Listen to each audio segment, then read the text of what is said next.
everybody. It's really good to see you and your note takers, as always. And I'm getting all these little pop-ups requesting to record the meeting, approve, approve, approve. And we will also be recording the meeting, as you know, so that you'll be able to listen to it afterwards, or if there's anyone else who isn't able to join just now, that you'll be able to listen to it later as well. So it's also wonderful to see some actual faces in the room. Thank you to you who are switching on your cameras. And at the end, what we'll do is we'll ask you to unmute if you have any questions, or if you want to add any comments. But until then, we'll be hearing from Nathan, which I'm really, really excited to do. And I'm going to let Nathan introduce himself a little bit more just now, because my introduction of Nathan is really from Women in Tech, Nathan. And I think, as I said a few years ago, we were in the parking lot of the Camps Bay Hotel after a Women in Tech Summit and Award Summit. And you were helping pack stuff into the car with your sister. And I think I just thought at that stage when I first met you, I thought, wow, I'm so I'm so struck by your attitude you have to life, that you're involved everywhere where you can, but you have this attitude of I'm just here to help. I don't need any accolades. I don't need people to be singing my praises. I don't need people to be thanking me. I'm just here to serve and to make a difference. And I think that struck me from your attitude from the first time that I met you. And I'm particularly interested in people and their attitudes because I'm someone who trains companies on how to attract and select the best people. And I'm really interested in coaching people to make a success of their careers, to have the skills and confidence that they need. So attitudes like yours really strike me when I come across them.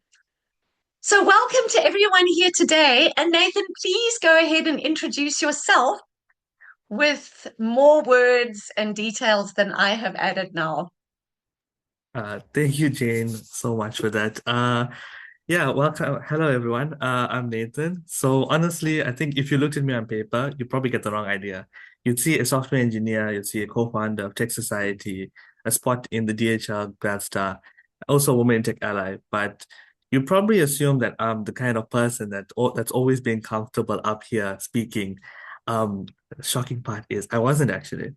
For most of Mm-hmm. my life, I was mostly introverted, the socially awkward one, the quiet guy in the class, that side. And I was worried about a lot about what other people would think about me. I was scared about getting things wrong. I was far happier behind the screen than being in a room. But I think the one thing that never switched off for me was maybe the curiosity. I love to learn, and mostly I love to learn from people. I really do believe like everyone in this room here has something valuable in them. They have a purpose, they have a Mm, story. And I feel um like you can learn a lot from that, and you can get you can grow from learning about other people's story. So I think that's the probably the most truest introduction I could give. I'm someone who's mhm. still learning, but still asking questions, still finding out what I am actually capable of. Yeah, thank you, Nathan. And again, I think that's so valuable because often the people who go really far in their careers and do make an impact are the people who've had that attitude since the start of their career.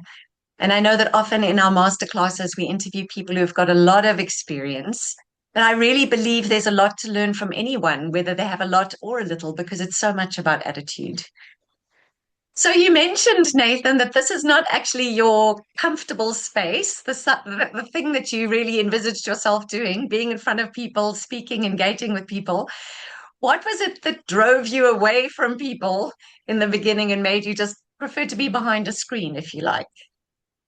I think for me, it was, I think honestly, the screen was the perfect place for me back then. I loved gaming, I loved tech, and I love that you can start with nothing and build something real that people could use, like building an app, building a game, and then people interacting with that.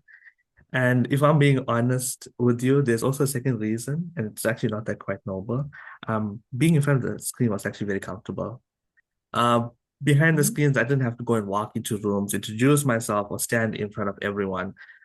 I could create everything that I needed to without putting myself out there.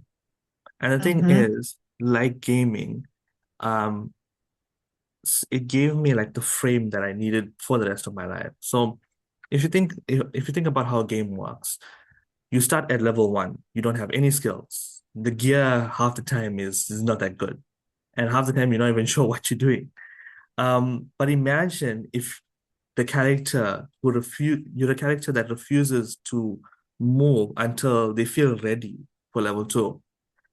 They just stand there. They would actually never get to enjoy the game. They would, um, and I feel like you're going to end up missing a lot about what the game is.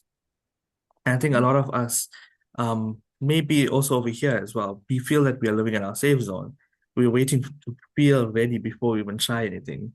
For me, Mm. the scary level was speaking, presenting, and like, being seen like this.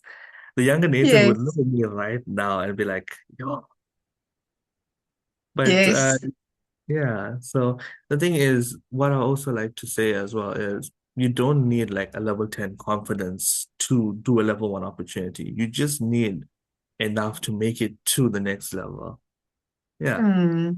I think Yeah, I that's really like that, Nathan. And I know we were speaking earlier about gaming and how there's that sense of, okay, I need to kind of complete and tick all the boxes in level one before I can move up to the next level. And I mean, I'm not a big gamer myself, but I can that's how I would think. Yes, I need to complete this and almost earn the next level. And you were speaking about similar to what you've said now. No, sometimes you can just go. You don't have to have ticked all the boxes or feel that your confidence is level 10. Just make the next move. So when did that happen for you? When did you decide, okay, I can get out from behind the screen. I am going to do the uncomfortable thing. Do you remember that moment, or was it an event, a person, a circumstance? thing it's okay, it's firstly the first real time that I've seen it, or like that turning point for me was actually it actually happened by accident. So during COVID times I was in university, and I joined a society partly because I didn't know what to do with my time. So while in that society, it was more focused on education based. So I ended up making a video explaining to matriculants how they can apply for NSFAS.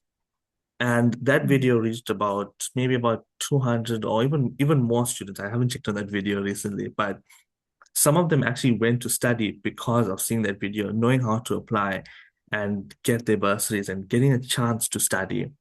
I know a video might not seem as much now, but it it really did help because I felt like I actually brought something to the table. I had knowledge, I had skills, and I knew how to make things work. And Mm-hmm. I'd always assume I was bad with people because I didn't know how to naturally outgoing. I wasn't loud or naturally outgoing. I'd be very scared to Mm-hmm. speak. And then I also realized that in the room, you don't actually have to be the loudest person in the room to make an impact. You just have to have something useful and find a way to share that to everyone. I think a lot of us, we spend so much of time staring at what we don't have as yet. Like, I'm not confident enough. I don't have enough experience. I don't know the right people. But meanwhile, we have tools in our toolbox that someone around you actually needs. Mine at that point was simple. I could take information and translate it to someone to give to someone. And to me, that was enough. So I want to pose a little question to the audience here. Are you waiting for your toolbox to be full, or are you currently using what's already in your toolbox to help other people? Mm. Yeah, that's a really good question, Nathan. And I think it's something that is good for all of us to reflect on because sometimes, as you say, we look at our own toolbox and we have a sense that this is normal. And I think all of us have had those moments where we think, but I'm just doing my job. And then someone else says, wow, that was so helpful. Or we share something and we thought something would help someone, and then they mentioned something else that we didn't expect. And Hmm. so it's really about taking what we have and giving it. not always knowing where it will land or how it will land or who it will help, but just being generous. And in that way, we create opportunities and we create inspiration without even knowing how we will do it. So it sounds like you gave what you had at the time. You saw that it helped 200 matriculants. And what did that do for you? Hmm. It actually, so from that, I realized that we could do a lot more with tech, and we can do a lot. I could do a lot more. And I think that led us, myself and my sister, to go into founding the Tech Society. So I think it just started off as a simple conversation with Tech Society. My myself and my sister saw a gap. So that UK citizen students didn't have, they had a society for everything, but we kept asking each another, like, why isn't there like a dedicated home for our students who love tech? We both Mhm. love hearing about the fourth industrial revolution, and I think now we moving into the fifth industrial revolution, and we wanted to build a space and a community for people who actually like to prepare them for the world that's coming ahead. And I think I'm going to go more into the tech society part of things, where I always like to give my sister flowers and chocolates for this because I think she was the engine behind Tech Society. She became president and I was deputy. And if you knew me back then, it was a couple of years back, that split made complete sense because she was brilliant at people. Like she used to love to talk. And I was really happy doing the background stuff, building templates, processes, and making sure everything worked. But even behind the backstage, I realized I kept getting pulled forward. So I had to speak and I had to represent what we are building because I believed in that vision. And nearly every time that voice showed up in my head, and like, I don't think I can do this. But then I think what ended up happening is I ended up practicing because um, I'm always an advocate of like, hard work always pays off. It may not pay off now, but over the couple of years it will. So I would like practice my things in front of mirrors. I'd have my family listen to me. I have my pastor like, give me advice. And a line that stayed with me when learning and practicing and doing these things was even though I thought I couldn't do it until I actually did do it. I think sometimes we also misunderstand the confidence. We treat it as like, you need to know something before you act. But it's actually quite the opposite. Confidence is actually like just evidence you collect after you act. You speak once and now you show like, you can speak. You can lead one thing and maybe you can lead something even bigger. And Tech Society actually became that place where I started collecting that evidence. And get to really step, I didn't really get ready to step forward.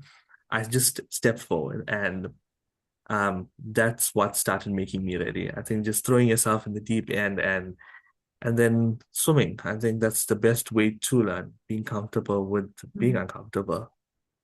Mm. Yeah, I hear that, Nathan. And I think if we think about, we decided to call this Build Your Opportunities Before They Knock, because you're somebody who hasn't waited for someone else to create a society or open a door. You've jumped in and done it. And what I'm hearing from you is that you did that before you felt equipped and before you felt comfortable. And so part of building opportunities before someone else creates it for you or before it comes knocking means deliberately and intentionally making yourself uncomfortable. And I also hear that you didn't do it alone.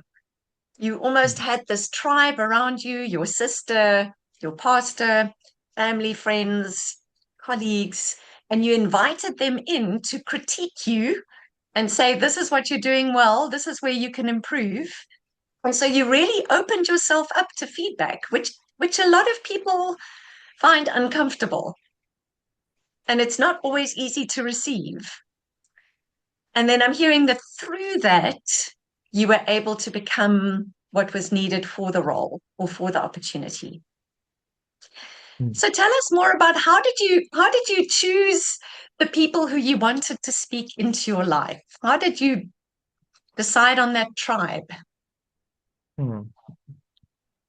I think so. At first, it was kind of difficult because I was so tunnel visioned on like, just getting through university, getting a job, and just settling down. But then during that that the gap between that time, I started realizing about something called belief. So like, we always say believe in yourself. That's all the Mm-hmm. time. I think sometimes we skip that honest part where what do you do when someone actually doesn't believe in you or when you don't believe in yourself as yet? Because I've actually lived in that gap. There were some people who saw things in me that I couldn't see, and my pastor was one of them. So it had me something to lead, and I'll be like, sit there and be like, "Are you sure you got the right person talking about me?" And then he had me another task, and then another task, and then I realized until one day I ended up leading some of the teams currently now. And looking back, I kind of understand what was happening. So like sometimes you need to borrow someone else's belief, even if it's just for a little moment, until you build enough for your own. I've had a lot of people lend me this, as you said, like my sister, friends, pastors, colleagues, the people who actually like said, Nathan, try, go for it. The opportunity Mm. is yours, long before I started saying that to myself. I think I like to use the analogy where you have the like two cars and then you have to jumpstart your car. You have all the tools to jumpstart your car, but you still need that battery power from someone else's car to start your car. And then once you have that, you can move forward. Mm. Oh, And I love that example. yeah, thank you, thank you. I also wanted to like say over here is like to the audience, like, was there ever a person like who fully believed in you, maybe a pastor, teacher, parent, or a friend who handed you something that you weren't sure that you were ready of? And the Hmm. real question is, do they know that they've given you that jump start, that belief, um, that you currently are now because of where they've placed, like the belief they placed in you. I think it Hmm. would be nice to pop them a message after the session because we often tend to celebrate the most confident people, not seeing how many people and how many hands have helped to build that confidence. And there's also a flip side to that right now. You might be that person for someone else. You might be feeding into them. And sometimes the smallest things like, I think you can do this, can make the whole change. Yeah. Yeah, really good question again, Nathan. And I really appreciate us taking cognizance of, hey, we didn't get to where we are right now alone. And it's whether it's big or small, we've had people who believed in us along the way. And I like the way that you describe belief because belief doesn't always show up as someone literally saying the words, I believe in you. It may just look like someone handing you a task that you think is over your head. And so it's really good to think about who are the people in my life who are inviting me to do more. How am I listening to them? Which voices am I listening to? And you said there was a time that you didn't really believe in yourself. And there was that gap from, no, I don't, to having the battery power from others who did believe in you. So, can you tell us a little bit more about what that felt like and what was easy about it, what was difficult about it? Because I think all of us have something where we think, oh, I'd love to do that, but I don't know if I can. Or someone's asking me to do something, but it's that imposter syndrome, if you like. Hmm. Okay. So if I think sometimes if you have like the talent behind it, and I think we all yeah have talents behind everything. I Hmm. wouldn't just say like, believe in yourself. I would say sometimes you honestly don't need to do that because I've been there. I'd like to tell them to just start moving because I think the hardest part in every situation is just getting started. So like start moving before you have everything figured out. Reach out to someone. asked a question that may sound stupid right now because I have asked a lot of questions. Um, because at the end of the day, it's you rather spend that 5 seconds looking like maybe you feeling that like I'm a little bit back there, but I rather be have that 5 minutes than being 5 years stuck because I was too proud to not ask a question. I think the people who grow Yeah. aren't always the one that know what they're doing. We all are living life. We all don't know what life has in store for us. Sometimes life will throw you a curveball, and it's going to happen.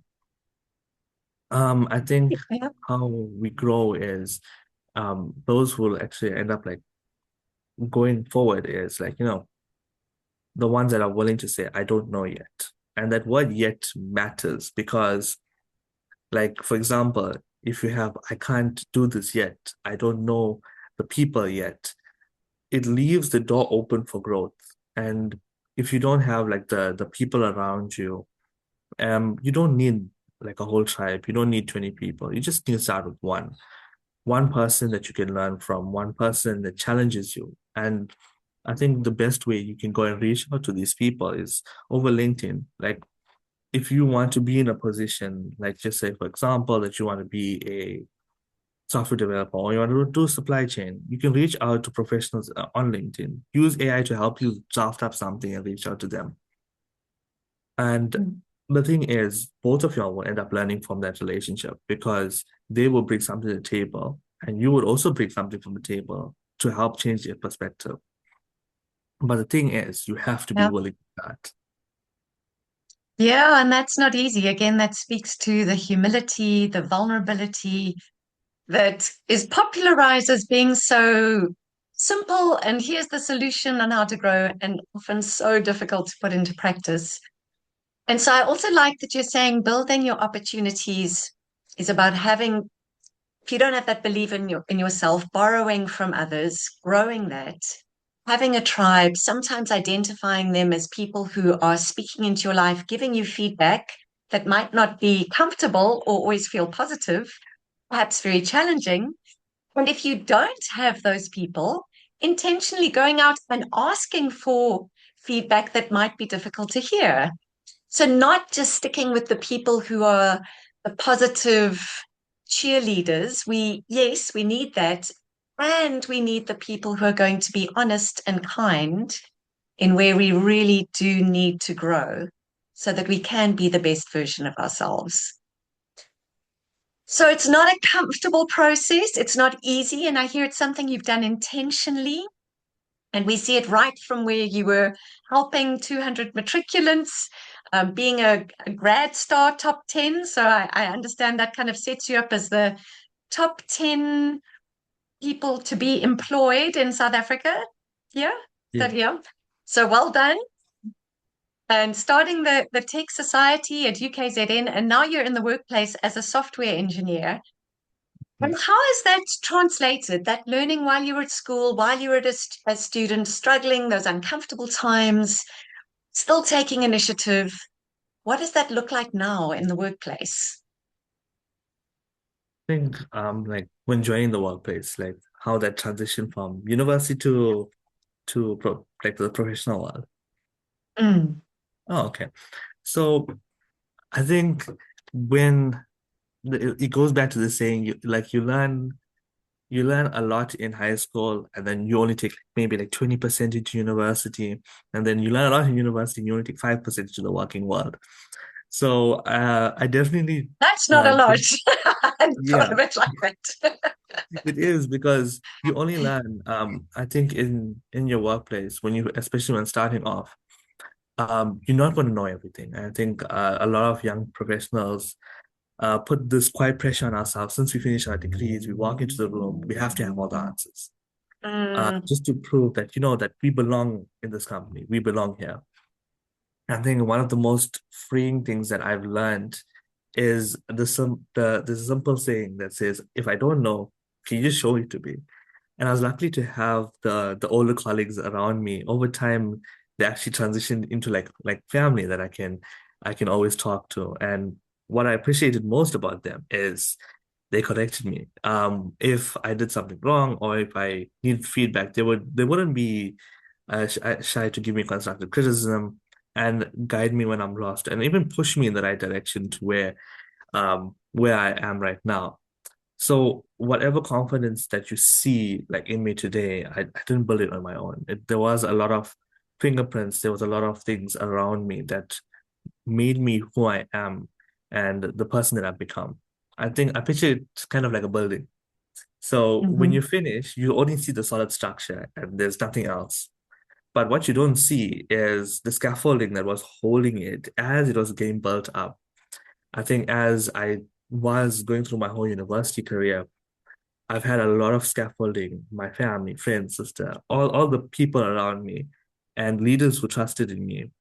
People will eventually see you standing on your own, but they'll never mean that, but it never means that you're actually standing by yourself.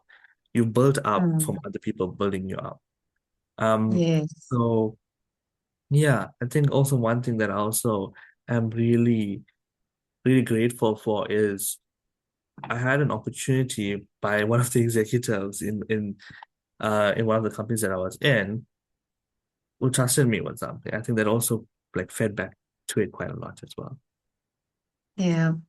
Yeah, Nathan, I think I hear that from a lot of younger people in their careers, is that they look at other people, as you say, and they see the building and it looks so perfect and they look so competent and they almost think there's got to be just a jump that I can make from here to there and then I'll be that. And they don't see the years and the months and the difficult conversations and wrestling that goes with building that and how messy it looks. I mean, we all know how messy construction sites look before you have this beautiful building. So I love that analogy. And I also like that you speak to people who walk into the workplace after studying and think, okay, they hired me because they think I can do this and I've got it all together. And I hear that from people early in their careers, and they find it difficult to use those initial months and years to just ask and learn and make mistakes. And then I say to them, do that. Ask the questions, make the mistakes now, because now's the time when people expect that from you. They didn't hire you thinking that you are perfect. They looked at your potential. And I love again that you're speaking to that attitude of humility, asking, inviting, building that tribe. And you've talked about people who are leaders in your world, who've invested in you, who've corrected you. And I'm wondering how that's shaping your idea of leadership and the approach that you're building as you start to lead others informally or even formally in the workplace. How is that influencing you? I think so. How it does influence me is I think it goes back to something that I've done before I actually went starting Tech Society. Myself and my sister, we attended the summit. It was like a leadership summit, and it's the first time I actually heard of leadership. And I always pictured like, a leader having this title, always being the person in charge, always like delegating. I'm thinking of like an army general. And then I heard about this thing called servant leadership, and it flipped that completely. Um, it's said leadership that can help the people around you grow while also while having the responsibility of leading while you grow as well. So you're not only growing from it, but the people around you are growing. And I think that's what the leaders around me currently are doing. I think they are they're assisting me. They've been building me up and they've been giving that trust. The way I pictured it or this type of leadership is like gardening. This type of leadership, you can't just yank out a whole plant out of the soil to make it grow faster. It won't work. You have to give it light, water, and the right conditions, and you have to clear away some of the things blocking it. I think good leadership follows the same suit because your job isn't to, as leaders, like your job isn't just to squeeze a lot of work out of people, but it's to ask whether they're becoming better because they're working with you. And I think that is true when that's what I've seen in my workplace, and I'm so appreciative of that. And yeah, I think that's the best view I can have on leadership. Mm. Yeah, thank you, Nathan. I think that is so powerful. The servant leadership approach. It actually reminds me of it. There's a leadership program we're doing with a European company, and one of the themes in that year-long program is why should anyone be led by you? Mm. And it really highlights the difference between the person who, as you say, is, okay, I'm in charge. I get to tell everyone what to do, perhaps micromanage them, which I do hear a lot from leaders because they, for whatever reason, one of the common ones would be, I'm afraid if you make mistakes, I look bad. Or that would just be one of them. But I think you're also speaking to it's about growing somebody else as a person, not just giving them tasks and expecting them to get a lot of work done. And perhaps AI in the workplace will be influencing some of that, creating more efficiency in some ways. But I do see us, and I mean, you'll know even more in your world, the move towards wanting people to create meaningful output with AI, not just do more stuff faster, not just amplify what you're currently doing and who you currently are, but really building and training. And so I'm also wondering with AI, and I'm sure you're working with it a lot there in your role, how is that influencing your approach to leadership, if it is, your approach to building a tribe? Your approach to being a servant. Is there any is there any influence? Is there any impact? I think so.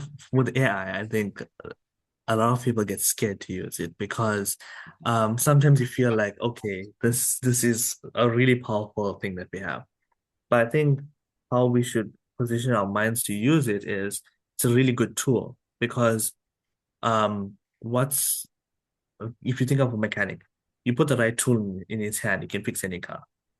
And I think that's going to be the same for us in the workplace as well. I'm going to talk about young professionals. We can use AI as one of the biggest tools because we have that flexibility to go and learn it. I think I think how it'll end up moving or how things with AI is going to end up moving is going to be more along the lines of learning how to use it to prompt stuff, how to sorry, I'm getting a little technical here, but yeah, you're gonna learning how to Oh, prompt stuff, how to do your job better. But I think what AI doesn't do is what we humans do. We have that empathy, we have that care. You tell AI, this is really extreme, but you tell AI my pet just died. It'll be like, oh, I'm so sorry about that. And then you tell it another question, give me my work update for today, and it'll just continue. I think it's also lacking that empathy, and I feel that um in the face of leadership as well, I think how we can use AI or how you can approach leadership with AI is having it in such a way that you use it to try and ask the right questions. I know like no question is ever a stupid question, but sometimes you can use AI to help you like ask the right questions. Because I think um that's been one of the biggest helps for me in the space that I'm in. With tech always evolving and always being, we always have to be comfortable with being uncomfortable because there's so much of change happening with AI agents, um, and configuring all that. Um, hmm. I think yeah, that's gonna be mostly with how I see AI in this Hmm. picture. Yeah, thank you, Nathan. And so I like that you're highlighting, with AI that we don't just follow the scripts that it gives or its way of communicating. It is helpful for predicting text and words, but it doesn't have the whole context and understanding of the human being in front of you. And I really like your reminder to bring in empathy with leadership. And I see lots of good comments in the chat. Learning to prompt AI to get proper responses is a good skill, so that really helps. And I also see chat comments from other people talking about the importance of learning and that it takes a long time and being open to learning is so important. Mm. And so, Nathan, in this time of learning where all of us enjoy getting together and just being in a room that's a safe space and listening and learning from other people's stories, for those who may be sitting here right now and thinking, okay, I want to start believing more in myself. I want to perhaps start building more of a tribe of people who do believe in me and who will challenge me. Not sure if I have that right now, or I'm not sure if I have the right people right now. What would your kind of top tips or starting points be? Your bits of advice for people in those situations? Can you just repeat the last bit of the question? The last bit was, what pieces of advice or tips do you have for people who want to build their own tribe? People who believe in them and will challenge them. If they don't have it at the moment, or perhaps they have it, but they're not sure these are the right people. Okay. I think my pastor once said this here is um if you're the smartest person in the group, it's always going to be difficult because you Hmm. hold a lot of of the knowledge. So I would suggest trying to find a group, or actually the biggest thing I think is community. Attaching yourself to a community of people who have the similar mindset as you. I think surrounding yourself with people that always challenge you as well. Because like if you are in a friend group that uh like always pushing towards success, or always having like just say like person X and Y are achieving things, you naturally want to go start achieving things. You want to start building things. You want to start taking charge. I think having that type of circle is really important. Having that community around you is also important. And how we're going to find these communities, I'm not going to say LinkedIn is always the answer, but you are going to find a lot more communities on LinkedIn because they have this shared space. They have the space where they highlight people. They have this space where you can reach out to people as well. There are also these events as well. So like think of like for example, if you are in supply chain, you can look at maybe a supply chain society. There's always a society out there. There's always going to be a space out there. And if you feel that there's no space, I'm going to challenge you. You can create your own space. Start with something small because that's exactly what we did in Tech Society. We saw a space, and no one was the main also one of the main points we started Tech Society was because like a lot of people in different provinces, I'm not doing any disrespect to people living in different provinces, they don't know about the talent that's coming from Durban. So we wanted to build that and showcase the students. We wanted to show that, you know what, we also have talent. And from there, that's how everything just that whole ecosystem, that whole community started getting built. And now we have students that are in industry, or uh, alumni of a tech society that are giving back to the students because they know the type of quality and the quality of students in the space. So I think the hardest part is just getting started. I would suggest use your ChatGPT, use your Claude, find out a way how I can reach out to different people in the space that I'm in. If you don't know what space you want to be, like, or just say that if you're a student on the call, if you don't know what space you want to be in, look at what makes you happy.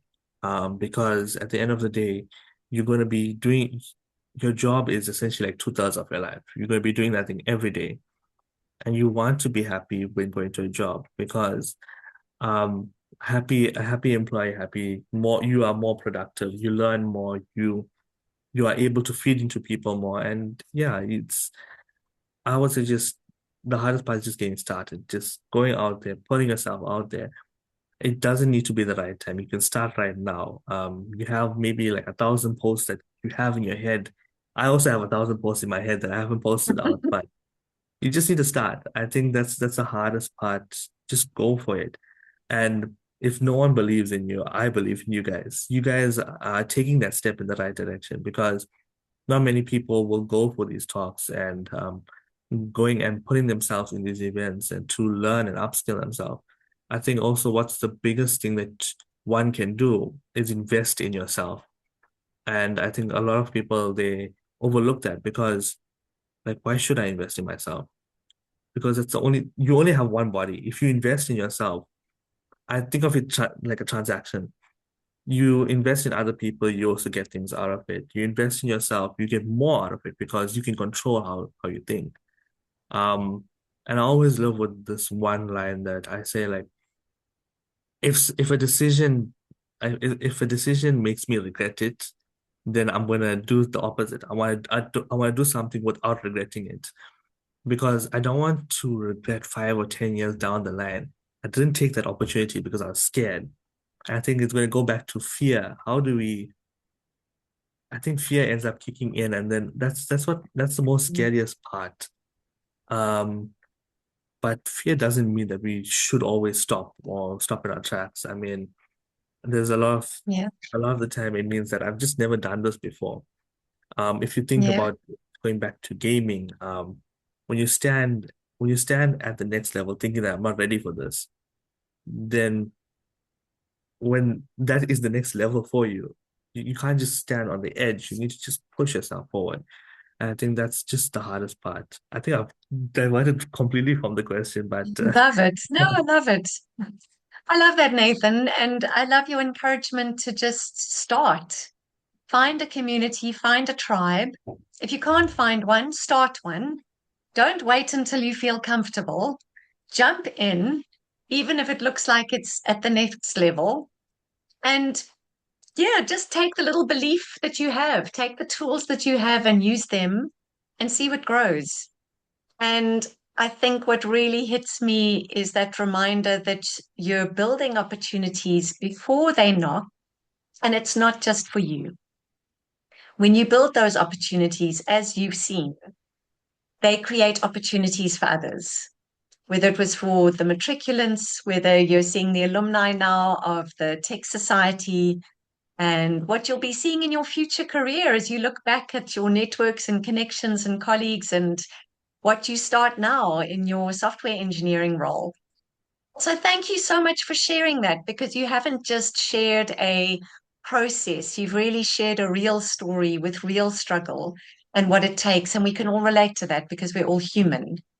And we really appreciate you saying, hey, just because you're in this room right now, I believe in you because you've showed up as someone who wants to learn and wants to share and is willing to be open to new ideas. So thanks again, Nathan.